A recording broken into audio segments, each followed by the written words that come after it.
आत्मा की खोज, अनंत शक्ति, आनंद और शांति, ईश्वरीय भक्ति के लिए जुड़े रहें हमारे चैनल से। आपका अपना चैनल गुरु अशोक तिवारी, लाइक और सब्सक्राइब करना ना भूलें। धन्यवाद। जय माता की, जय परशुराम। श्री गणेशाय नमः।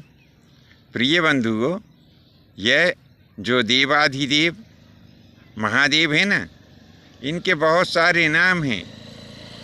कोई इनको शिव के नाम से जानता है, कोई भक्त इन्हें महादेव कहता है, कोई पिनाकधारी कहता है। तो इस प्रकार से इनके अनंत नाम हैं।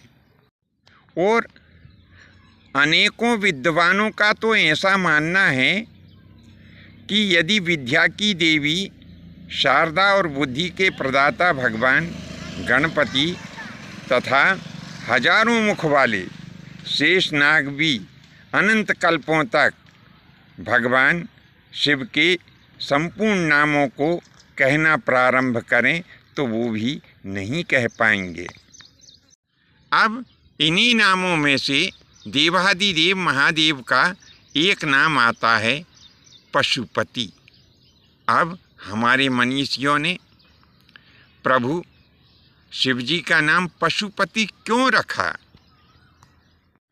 तो बंधुओं, देवताओं से लेकर के और जो वृक्ष, लता, गुल्म इत्यादि हैं, इन सब योनियों की संख्या शास्त्रों में 84 लाख बताई है। और इन सब योनियों में जो जीव होते हैं वे जन्म के समय ज्ञान से शून्य होते हैं। अब ज्ञान से शून्य होने के कारण ही उन्हें पशु कहा जाता है।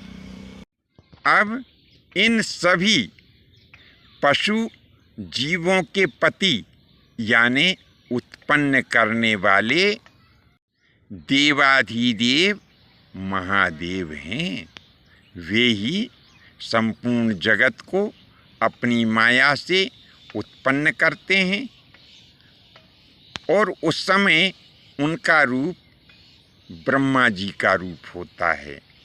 और वे ही देवाधिदेव महादेव विष्णु का रूप धारण करके इस संपूर्ण सृष्टि का पालन करते हैं और रुद्र रूप धारण करके अपनी ही बनाई गई इस समस्त सृष्टि का संहार भी कर देते हैं। ऐसा ही भगवान शिव जी की आरती में भी स्पष्ट किया गया है। इसको आप बड़े ही ध्यान से इस प्रकार से सुने कि ब्रह्मा विष्णु सदा शिव जानते अविवेका, स्वामी जानत अविवेका, प्रणवाक्षर के माध्ये, प्रणवाक्षर के माध्ये यह तीनों एका, ओम हरे हरे हरे महादेव। तो इसमें जो आरती के रचनाकार हैं उनका भी यही आशय है कि भगवान शिव ही तीनों रूप धारण करके और संपूर्ण सृष्टि का संचालन करते हैं। इनमें कभी भी हमें भेद दृष्टि नहीं रखना चाहिए। जो भगवान शिव हैं वही भगवान विष्णु हैं और जो भगवान विष्णु हैं वही भगवान ब्रह्मा भी हैं। इसी प्रकार से यह तीनों मूर्तियाँ अलग अलग होते हुए भी एक ही हैं। तो पहले हमने जो 84 लाख योनियों के बारे में बताया कि ये 84 लाख योनियों के जो जीवधारी होते हैं वे जन्म जब लेते हैं तो ज्ञान से शून्य होते हैं।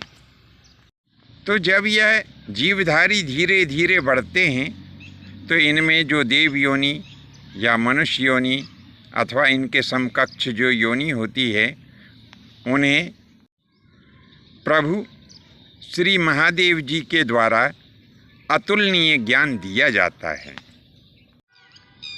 अब यह जो देव योनि, मनुष्य योनि अथवा इनके समकक्ष जो और योनि होती है, इन्हें तो भगवान देवाधिदेव महादेव के द्वारा अतुलनीय ज्ञान दे दिया जाता है, परंतु और जो शेष योनियाँ रह गई हैं उन्हें भी भगवान महादेव के द्वारा थोड़ा थोड़ा ज्ञान दे ही दिया जाता है।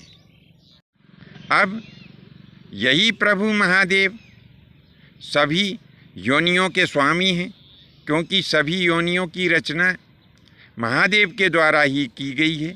सभी योनियों का पालन भी महादेव ही करते हैं और सभी योनियों का संहार भी भगवान महादेव के द्वारा ही किया जाता है। इसीलिए भगवान महादेव ही समस्त योनियों के स्वामी कहे गए हैं। शास्त्रों में योनियों का एक नाम पशु भी प्राप्त होता है। इसका सीधा सा अर्थ ऐसा होता है कि जो संपूर्ण योनियों के पति हैं वे ही देवाधिदेव महादेव पशुपति नाम से कहे गए हैं।